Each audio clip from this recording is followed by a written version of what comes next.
Dieu, qui est le Père, ne voulait pas que son fils meure. Il voulait sauver son fils. Donc, je vais se faire sur deux plans, qu'il est venu mourir à la place du fils afin de sauver le fils. Que Dieu vous bénisse, que Dieu vous soutienne.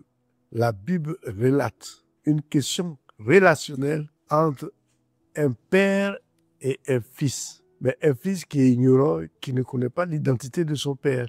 Et c'est quand même assez fastidieux. Nous voyons qu'il y a eu beaucoup de souffrance parce que pour pouvoir sauver l'enfant, c'était pas possible. Parce qu'il a fallu un plan merveilleux qui a été tracé par Dieu. La Bible dit que le salaire du péché, c'est la mort. Donc celui qui pêche doit mourir. Adam a péché. Il a été chassé du jardin d'Éden, était voué vers la mort. Donc Dieu, qui est le Père, ne voulait pas que son fils meure. Il voulait sauver son fils. Donc ça va se faire sur deux plans. Le premier plan, c'est l'œuvre de la rédemption, l'œuvre de la croix. C'est-à-dire qu'il est venu mourir à la place du fils afin de sauver le fils. Alors vous comprenez, il a fallu que Dieu prenne la place du Père, qu'il meure afin que le fils soit sauvé parce qu'il a pris sa place. Ça, c'est la rédemption, c'est l'œuvre première. Deuxièmement, il fallait s'assurer de l'éternité, que le fils puisse retourner dignement au ciel. Alors, c'est le premier plan, vous le connaissez bien, puisque c'est dans toutes les églises, c'est partout. Nous, les pasteurs, on en a parlé pendant des années. L'œuvre de la rédemption. Par contre, le deuxième plan, c'est une nouveauté. Ça existe dans la Bible, mais on en parle très peu. Pourtant, c'est la partie la plus importante. Comment sauver l'homme, comment faire que Adam retourne à son papa. Et pour cela, nous allons prendre le livre de Genèse, Genèse 6, à partir du verset 5. L'Éternel vit que la méchanceté des hommes était grande sur la terre et que toutes les pensées de leur cœur se portaient chaque jour uniquement vers le mal.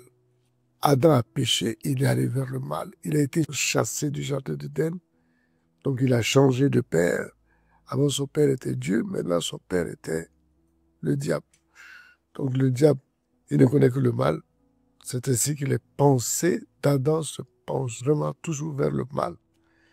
Alors, verset 6, l'Éternel se repentit d'avoir fait l'homme sur la terre, et il fut affligé à son cœur. Et l'Éternel dit, j'exterminerai de la face de la terre l'homme que j'ai créé depuis l'homme jusqu'au bétail, aux reptiles et aux oiseaux du ciel, car je me repens de les avoir faits. Donc, il s'est repenti, il a regretté d'avoir fait l'homme, mais il aime l'homme. Et vous savez qu'il ne peut jamais abandonner l'homme. Verset 8, mais Noé trouva grâce aux yeux de l'Éternel. C'est normal. Amen. Et la Bible nous dit au verset 11, la terre était corrompue devant Dieu, la terre était pleine de violence, et même Dieu regarda la terre, et voici, elle était corrompue. Alors Dieu dit à Noé, la fin de toute chair est arrêtée devant moi. Verdict, conséquence, la fin de toute chair est arrêtée devant moi, car ils ont rempli la terre de violence. Voici, je vais les détruire. Amen. Mais comme il a fait grâce à Noé, il va dire à Noé, fais-toi une arche de bois, de gopher. Alléluia. Au verset 17, il nous dit, et moi je vais faire venir le déluge d'eau sur la terre pour détruire toute chair ayant souffle de vie sous le ciel. Tout ce qui est sur la terre périra. Mais l'arche s'est fait pourquoi? Parce qu'il voulait sauver l'homme. Il voulait sauver effectivement Noé. Noé est un homme. Donc Dieu ne peut jamais t'abandonner. C'est ce qu'il faut savoir. Il lui dit au verset 19, tu feras entrer dans l'arche deux de chaque espèce pour les conserver en vie avec toi. Il y aura un mâle et une femelle. Alléluia, c'est très important. Il a dit que tu vas faire entrer dans l'arche 2 à 2, amen, de chaque espèce, parce qu'il a dit de faire entrer les animaux 2 à 2 de chaque espèce. Amen. Il y aura avec toi, ils vont conserver la vie. Il y aura un mâle et une femelle. Mais le verset 18 est très percutant. Mais j'établis mon alliance avec toi. Donc il a établi une alliance avec Noé. Pour sauver Noé, il a établi une alliance.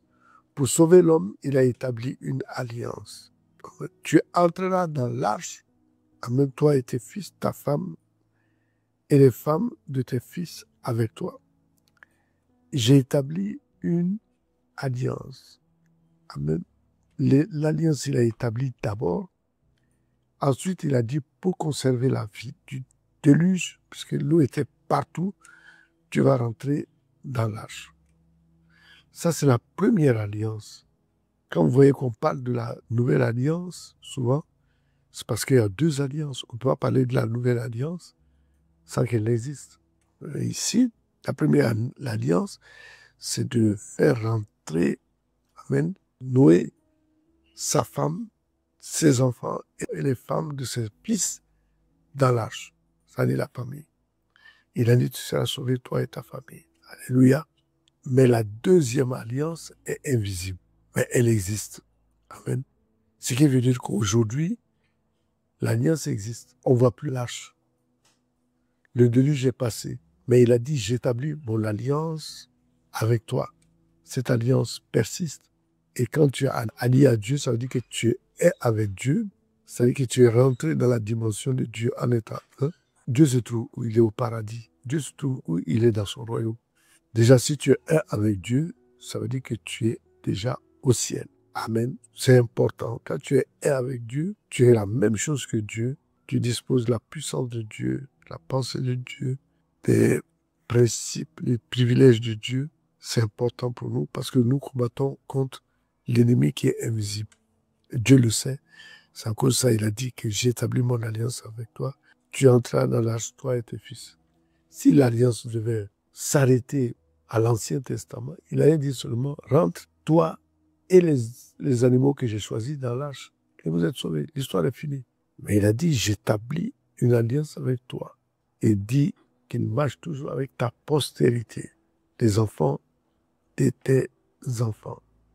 Si l'arche donne à un homme le salut, le retour garanti vers le ciel, c'est sûr et certain que les enfants sont concernés. Nous sommes les arrière-petits-fils d'Adam. Il a pensé à nous. Il a pensé à nous, c'est à cause de ça il dit, j'établis l'alliance. Au lieu de dire, rentrez dans l'arche et puis l'opération est finie. J'établis l'alliance avec toi. Il a dit, tu seras sauvé, toi et ta famille. Donc, l'étendue de l'alliance nous concerne, nous, nos enfants et nos petits-enfants.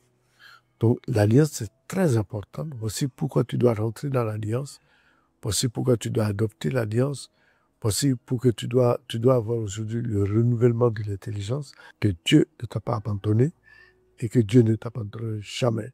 Et qu'à travers l'alliance, tu auras toujours la victoire. Parce qu'avec Dieu, tu feras des exploits. Si tu es avec Dieu, qui peut être contre toi? Mais ces paroles sont prononcées pour toi à condition que tu sois avec Dieu.